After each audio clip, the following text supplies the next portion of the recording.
Swastiastu. Perkenalkan, saya Dayu Erna. Swastiastu. Saya Jayanti. Kami mahasiswa Poltekkes Denpasar, jurusan Keperawatan Prodi D3. Nah, di sini kami akan menjelaskan sedikit mengenai apa sih itu COVID-19. Dimulai dari pengertiannya, COVID-19 merupakan penyakit menular yang disebabkan oleh virus corona yang baru-baru ini ditemukan. Nah, virus ini pertama kali mewabah di Wuhan, China pada akhir tahun 2019. Virus corona ini sendiri merupakan virus yang menyebabkan kita terkena flu biasa hingga penyakit seperti MERS dan SARS. Maret 2020 lalu, WHO secara resmi mendeklarasikan bahwa COVID-19 telah menjadi sebuah pandemi, di mana yang artinya bahwa virus ini telah menyebar secara luas di dunia.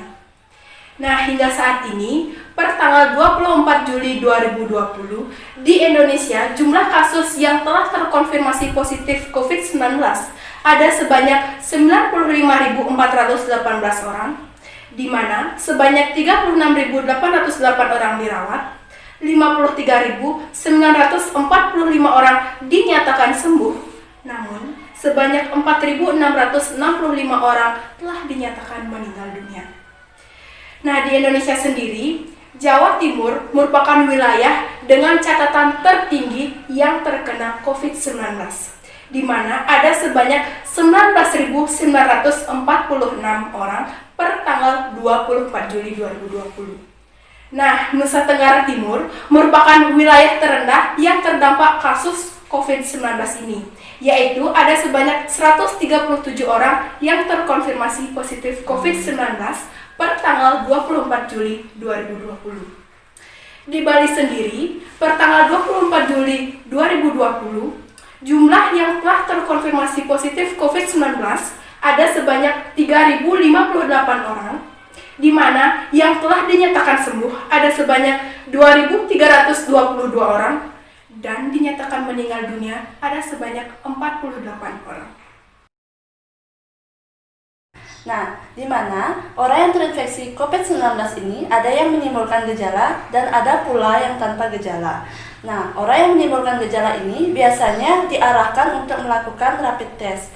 Jika hasilnya reaktif, maka orang tersebut dikatakan sebagai ODP atau orang dalam pengawasan. Nah, selanjutnya orang tersebut akan diarahkan untuk melakukan pemeriksaan lanjutan, yaitu tes PCR swab, di mana jika hasilnya positif, maka orang tersebut dikatakan sebagai PDP atau pasien dalam penanganan dan akan dilakukan isolasi oleh pihak rumah sakit.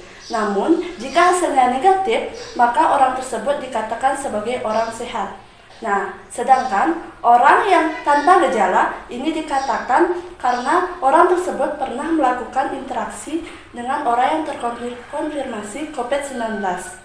Sedangkan orang yang tanpa gejala atau sering disebut dengan OTG ini dikarenakan orang tersebut pernah melakukan interaksi langsung dengan orang yang terkonfirmasi COVID-19. Nah, apalagi di Indonesia sendiri, hal yang paling ditakutkan oleh masyarakat yaitu OTG ini.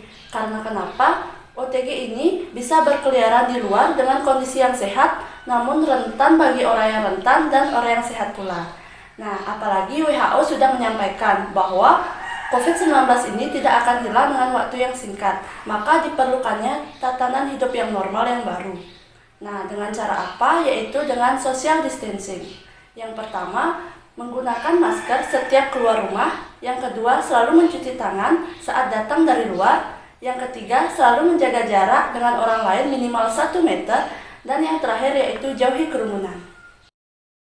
Nah, itu dia pemaparan singkat dari kami tentang COVID-19. Semoga materi yang kita sampaikan bermanfaat bagi kalian semua dan tetap patuhi protokol kesehatan ya. Om Santi Santi Santi Om.